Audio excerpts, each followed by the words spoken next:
এ কি? এই ঘন জঙ্গলের মধ্যে কারো কান্নার আওয়াজ মনে হচ্ছে। এ কি, এ তো বাচ্চা ছেলের কান্না মনে হচ্ছে। এদিকে তো জঙ্গল, আর সামনের দিকেই তো আওয়াজটা আসছে মনে হচ্ছে। যাই গিয়ে দেখি তো কি আছে এখানে।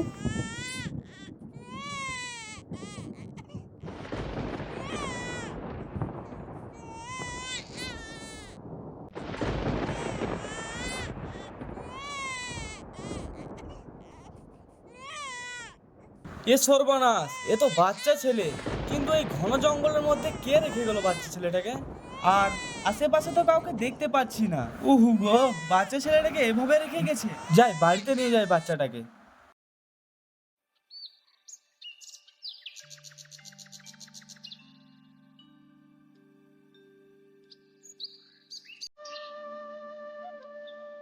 রানী, তোমাকে আর কতবার করে বোঝাবো যে আমাদের সন্তান নেই? আজ 10টা বছর হয়ে গেল, তার কোনো খোঁজ পাইনি। আর তুমি, তার জন্য তুমি তিলে তিলে শেষ হয়ে যাচ্ছ। তুমি একবারও আমাদের কথা, এই রাজপ্রাসাদের কথা ভাবছো না। না রাজামশাই, আমি আপনার এই রাজপ্রাসাদের কথা ভাবি, কিন্তু আপনি আমার কথা ভাবেন না। আমার সন্তানটা আজ 10টা বছর হয়ে গেল আমার কাছ থেকে হারিয়ে যাওয়া। আজও পর্যন্ত সেই সন্তান আমার কোলে আপনি এনে দিতে পারেননি রাজামশাই। আমার সন্তান আছে, আমার বিশ্বাস সে একদিন ফিরবে আমার কাছে।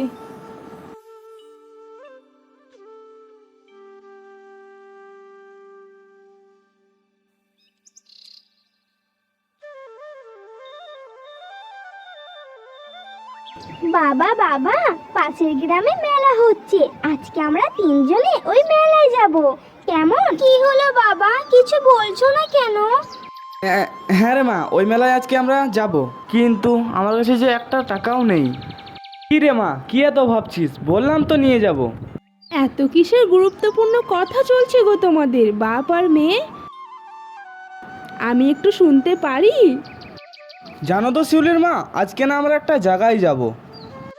উমা তাই? তা কোথায় যাবে গো? আমায় একটু বলো না, আমিও শুনি। আচ্ছা, ও কথা পরে হবে, তুমি আগে খাবারটা বাড়ো। মেঘের অবস্থা খুবই খারাপ, যখন তখন বৃষ্টি নেমে আসতে পারে। আমি যাচ্ছি, তোমরা দুজনে এসো। বাবা, আমাদের সাথে কিন্তু মাকেও নিয়ে যেতে হবে, আমরা তিনজন মিলে যাব।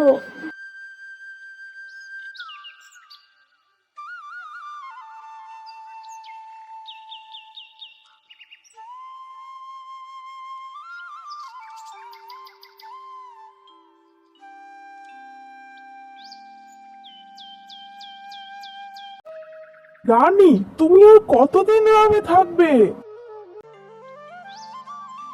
তোমাকে তো আমি বুঝিয়ে পারছি না।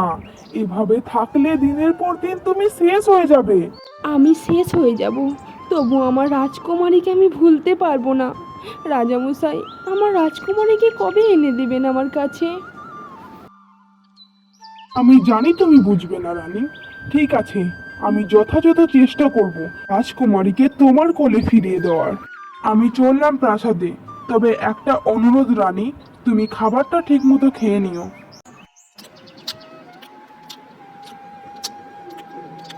আমাকে মা দিয়েছে একটা ডিম, আর মাদের পাতে তো ডিম নেই।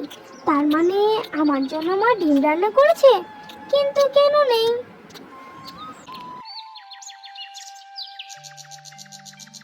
কি গো, কাজের অবস্থা তো খুবই খারাপ। আজ 1 সপ্তাহ হয়ে গেল বাড়িতে আনাকড়ি বলতে কিচ্ছুটি নেই। আর যদি এভাবে চলতে থাকে তাহলে তো না খেতে পেয়ে মরে যাব। এভাবে হাত গুটিয়ে বসে না থেকে কিছু একটা কাজের ব্যবস্থা করো। হ্যাঁ গো শিউলির মা, ঠিকই বলেছো। গ্রামে কারো কাজ নেই, যার যেদিকে দু চোখ গেছে সেদিকেই চলে গেছে কাজের সন্ধানে। আর এক আমি রয়ে গেছি। আজ 1 সপ্তাহ হয়ে গেল, কোনো কাজ নেই। এটা তো স্বাভাবিক, বাড়িতে কিচ্ছুটি থাকবে না। তাই ভেবে ফেলেছি গো, পাশের গ্রামে এক রাজা আছে, সেখানে গেলে হয়তো কিছু কাজ পেয়ে যাব। তাই ভেবে ফেলেছি গো, আজকেই বেরিয়ে যাব কাজের সন্ধানে। তুমি আর শিউলি বাড়িতে ভালোভাবে থেকো। না না না না, আমি তোমাকে কোথাও যেতে দেব না। লক্ষ্মী মা আমার, এমনটা করে না মা। কিছুদিনেরই তো ব্যাপার, আমি আবার চলে আসব। তুমি আর তোমার মা ভালোভাবে থেকো বাড়িতে, কেমন? না বাবা, আমি তোমাকে ছাড়া থাকবো না। আর আমার অনেক দিনের ইচ্ছা যে আমি রাজমহল যাব। আমাকে নিয়ে চলো না বাবা, আমার রাজমহল দেখার অনেক স্বপ্ন। ঠিক আছে গো, তোমার যখন এতই স্বপ্ন, তোমাকে নিয়ে যাব। কি গো শিউলির মা, তুমি কি বলো? তাহলে সেই কথাই রইল গো শিউলির মা, তুমি সাবধানে থেকো, আমরা দুজনেই যাচ্ছি। কেউ ওখানে? ভিতরে এসো, দাঁড়িয়ে আছো কেন?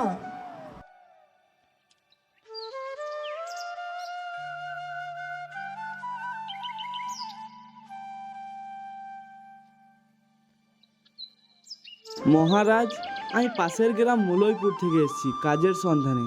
আমাদের গ্রামে ঝড় বৃষ্টির কারণে কাজকর্ম সব বন্ধ রয়েছে। আপনাদের এখানে যদি একটা কাজ পেতাম তাহলে খুব ভালো হতো। সবই তো বুঝতে পারলাম, তো তোমার পাশে ছোট্ট মেয়েটা কে? ওটা আমার মেয়ে মহারাজ, তার অনেক দিনের স্বপ্ন যে আমি রাজপ্রাসাদ ঘুরে দেখব, তাই তাকে নিয়ে এসেছি। তা বেশ ভালো করেছো, মহলে অনেক কাজ। মন্ত্রী, একে একটা কাজ দেখে দাও। যাও, ওদিকে যাও, মন্ত্রী তোমায় কাজ দেখে দেবে। আপনাকে অনেক ধন্যবাদ মহারাজ।